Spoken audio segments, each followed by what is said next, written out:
ಮಾತು ಹೇಳ್ತಾರೆ, ಒಂದಲ್ಲ ಎರಡು ಹೇಳ್ತಾರೆ. ನೀವು ನಂಬಿಕೆಗೆ ಅರ್ಹತೆ ಇಲ್ಲದೆ ಇರೋವಂಥ ವ್ಯಕ್ತಿ, ಜೊತೆಗೆ ಎರಡು ತಲೆ ನಾಗರಾವು ಅಂತ ಹೇಳ್ತಾರೆ. ಇನ್ನೊಂದು ಪದ ಹೇಳ್ತಾರೆ, ಅದನ್ನು ನಾನು ಹೇಳಲ್ಲ ಇಲ್ಲಿ.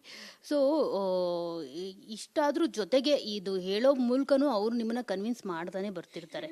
ಆದರೆ ಯಾಕೆ ನೀವು ಅಂದರೆ ಫಿನಾಲೆವರೆಗೂ ಕನ್ವಿನ್ಸ್ ಆಗೋದೇ ಇಲ್ಲ, ತ್ರಿವಿಕ್ರಮ್ ಅವ್ರನ್ನ ನಂಬೋದು ಇಲ್ಲ?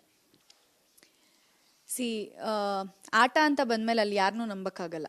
ಆಟ ಅಂತ ಬಂದ್ಮೇಲೆ ಆಸ್ ಅ ಪರ್ಸ್ನಲ್ ಅಂದ್ರೆ ಪರ್ಸ್ನಲ್ ಆಗಿ ಅಲ್ಲಿರೋರು ಎಲ್ರೂ ಇಷ್ಟ ಆಗ್ತಾರೆ ನನಗೆ. ಆಟ ಅಂತ ಬಂದಾಗ ತುಂಬ ನಾವು ಇದು ಸ್ಟ್ರಾಂಗ್ ಆಗಿರ್ಬೇಕು, ಮೆಂಟಲಿ ತುಂಬ ನಾವು ಸ್ಟ್ರಾಂಗ್ ಆಗಿರ್ಬೇಕಾಗುತ್ತೆ.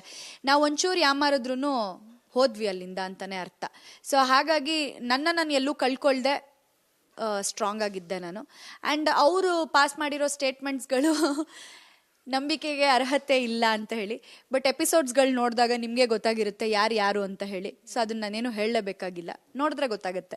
ನೋಡಿದ್ರ ನೀವು ಏನಾದರೂ ನಿಮಗೆ ಯಾರ ಮೇಲಾದರೂ ಒಪಿನಿಯನ್ಸ್ ಚೇಂಜ್ ಆಯ್ತಾ?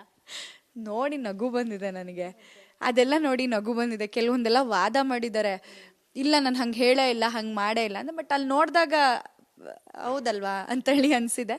ಬಟ್ ಓಕೆ, ಇದೆಲ್ಲ ಆಟಕ್ಕೋಸ್ಕರ ಅಷ್ಟೇ, ಮನಸ್ಸಿಂದ ಯಾರೂ ಕೆಟ್ಟೋರಲ್ಲ ಅಷ್ಟೇ. ಸೊ ವಿಕ್ಕಿ ನಿಮ್ಮನ್ನ ಟಾರ್ಗೆಟ್ ಮಾಡ್ತಿದ್ರು ಮನೆಯಲ್ಲಿ ಅಂತ ಅನ್ನಿಸ್ತಾ ನಿಮಗೆ?